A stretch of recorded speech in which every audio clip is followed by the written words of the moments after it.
God has created the structure of a family in order to teach us about his nature. So a lot of these parallels come from personal experience of this is how I relate to my son. I can see and observe some things about him, but even though he grew inside of me, I don't know him. He doesn't understand that he needs to grow teeth in order to eat food. My mind is blown. I cannot comprehend it.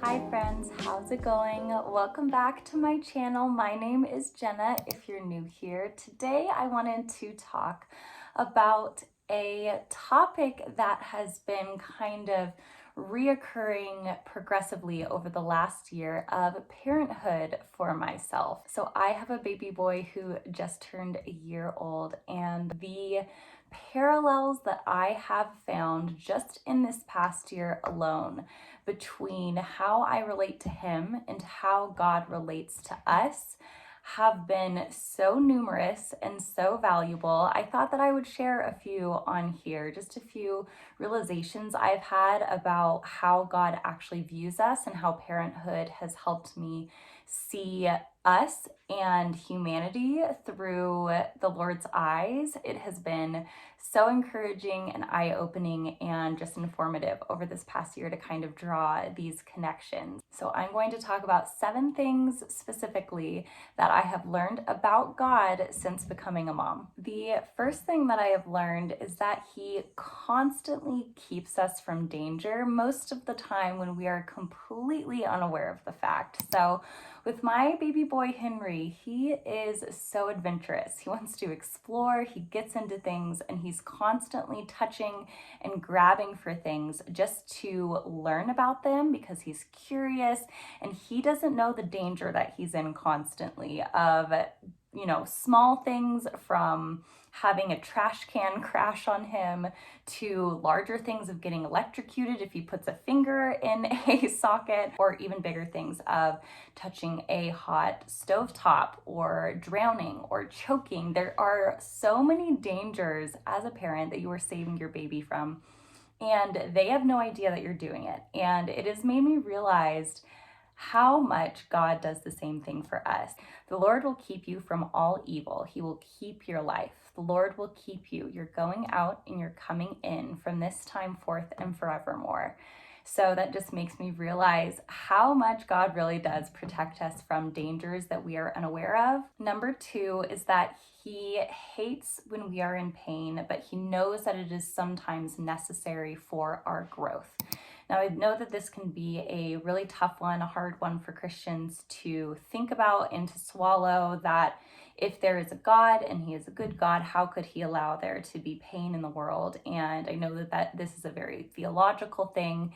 It is a huge hang up for a lot of people. I'm not going to get into every single aspect of the theological debate of God and goodness and pain, but I will say that the parallel as a parent is that I know that life is difficult, and in order to get through certain things, there are moments of frustration and pain and scariness that have to be overcome in order to achieve certain things in this world with our circumstances. And so an example of this might be my baby boy just started teething. He doesn't understand that he needs to grow teeth in order to eat food. And it's very, very painful for him. Me as a parent can do as much as I can to take that pain away, but I can't take it 100% away. And there are other things that he has to go through as well. He's also learning how to walk right now. And he gets really frustrated when we'll encourage him to walk and take a step, and he feels afraid. He's holding on to something with an iron fist, and he doesn't want to let go to make the step or make the leap because he doesn't understand that he can do it yet. And so he'll sit there and he'll want to do it, and then he'll cry because he can't, and he's frustrated.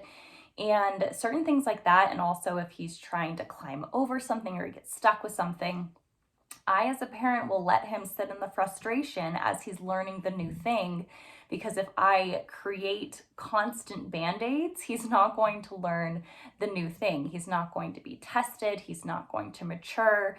He's not going to accomplish the thing that he needs to. And there are ways, of course, that I can make it easier for him, but there are certain things that he has to go through in order to develop and to grow. Specifically, the verse that I feel like really reflects this is from 1 Peter 4:19. Therefore, let those who suffer according to God's will entrust their souls to a faithful Creator while doing good. Also, earlier in that chapter, beloved, do not be surprised at the fiery trial when it comes upon you to test you as though something strange were happening to you, but rejoice. This whole chapter has a lot of good things, hard things, but good things to say about suffering as a Christian, and it is something that is inevitable. With this world comes darkness and pain and sin as it is, and we have to go through it, unfortunately. It's part of the circumstances of living inside a sinful world, inside sinful circumstances. But God's here. God is always there. His hands are on us, his eyes are on us, and he knows and understands and sees our struggle. Number 3 is his patience is far beyond our own, and it is far more than we deserve. So a lot of these parallels come from personal experience of this is how I relate to my son, but this is one of those things where I realize my lack of patience as a parent and how much God has 10 million bazillion times more than what I could ever have. So just small things can set me off as a human, as a flawed human. And as being a mom, I feel like there is so much overstimulation that happens. And I feel like some days, if there are, if you're a parent, that there are days where it just feels like I would describe as someone walking beside you and just flicking your temple all day and just saying, are you gonna break? Are you gonna break? When are you gonna break? And that's how oftentimes it feels to be a parent. And in those moments, I realize how low my own patience tank is. It is so shallow.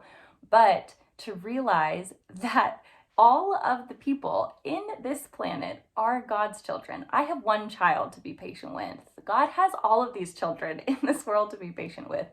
And his patience never runs out. It is unlimited. It is a bottomless well. Number 4 is that he creates quiet places for us, safe, quiet places that we often reject. And this specifically makes me think of the Psalm 23. The Lord is my shepherd, I shall not want. He makes me lie down in green pastures. He leads me beside quiet waters. This scripture makes me think of how God as a parent often brings us to the most quiet, serene, beautiful settings. And he wants us to be in this place of rest, no matter where we are physically, no matter where our physical body is.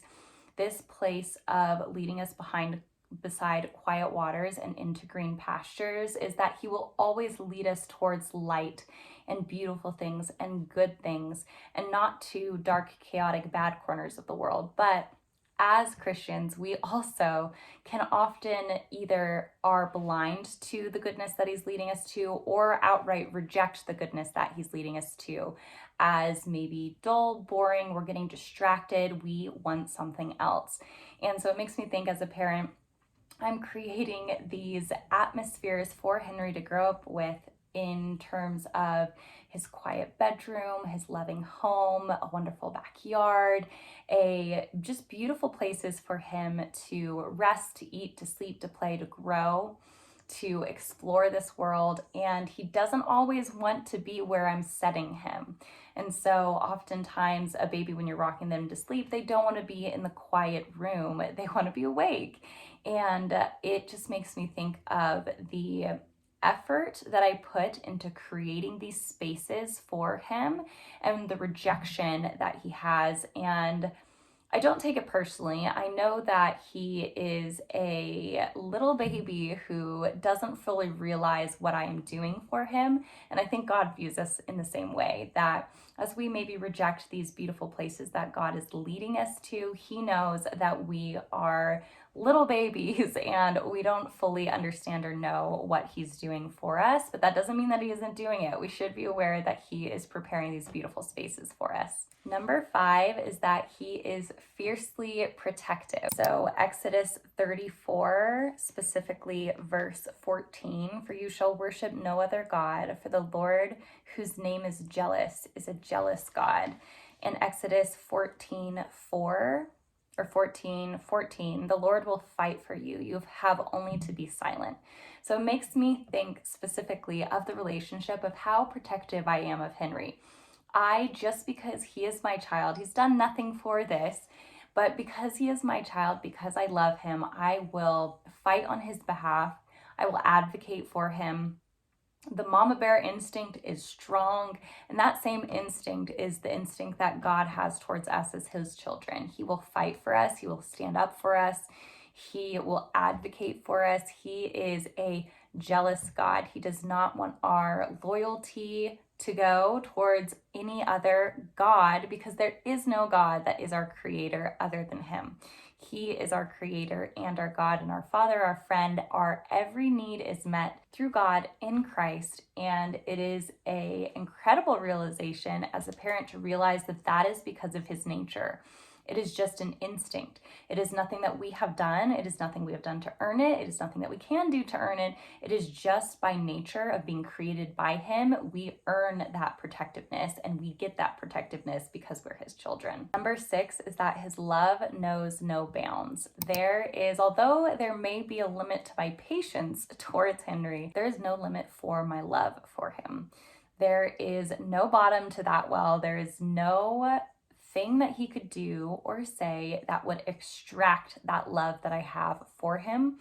It is there, it always will be, and therefore my love has no boundaries. It has absolutely no limits, but even so, I am a human, so it has to have human limits. It does. I can only love him as much as my human limits can allow, but God is holy, he is divine, and so think of how much more that me and my human limits love my son, how much more a divine God with divine boundless limits can love us. My mind is blown. I cannot comprehend it. And then number 7, as his children and as his handcrafted creation, his purposes for us are so perfect and so thorough. We can't even begin to imagine how perfect and thorough they are. I think sometimes we relate to God as if he's forgotten things about us, or we need to remind him what it is we want out of life, or what it is we're talented at, or we're desperately praying that certain desires would be met. God knows all of that. He created us. He handcrafted us. He knit us together in our mother's womb, Psalm 139, and because of that, we are fearfully and wonderfully made, and he knows us so well. He put the desires that we have in our hearts and the means to achieve those things within our abilities. And all we have to do is follow his will and his purposes for our lives, and everything will be laid out and achieved. I know that it is not that easy or that simple, and that many circumstances prevent us from achieving what we feel like is our full potential in life. But as someone who is looking at the future, who has dreams and desires, who is just a big picture thinker, who is a visionary, I sometimes forget that, God is creating me this way in order to do something, and he's giving me the abilities to do so and the capabilities to do so. His purposes for me, I don't need to be afraid of them. I don't need to be afraid that they're more tame or mellow than what I could do on my own. They are completely perfect and thorough. As a parent towards Henri, I can only have imperfect dreams for him, imperfect plans for him. I see now at his stage how much he loves animals and how much they capture his attention. He loves birds, he loves dogs, he points them out. He gets so excited when he sees them. So I don't know, maybe one day he'll work as a zookeeper or a veterinarian or have 5 animals.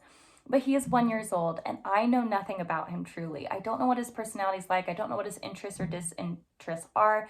I don't know what his abilities will be. I don't know what his interests will be. I can see and observe some things about him, but even though he grew inside of me, I don't know him as Christ knows him, because Christ created him and Christ already knows what he's going to do down the line as a profession in his career. He already knows what he's going to be passionate about, what he's going to pursue, what he's going to hate, what he dislikes, what he's going to be weak at. He knows all of Henri's flaws and strengths that I can't even possibly know, and I am the closest human to Henri on this earth. So it is just wild to think how much God has truly handcrafted us and how much he knows us as a result.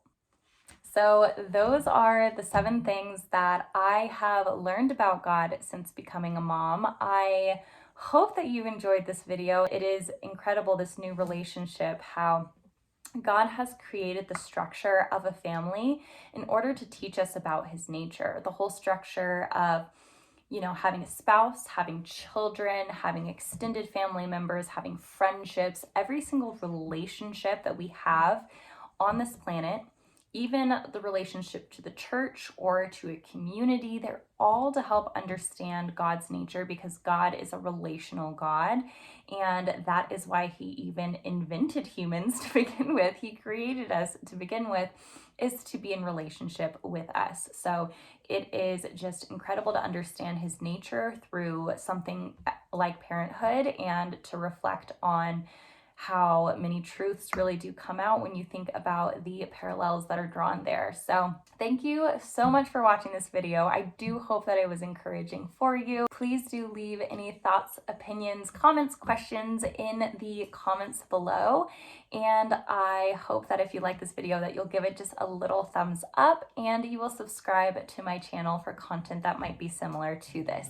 I thank you again so much for watching. I cannot wait to catch you on the next video. Bye friends, and God bless.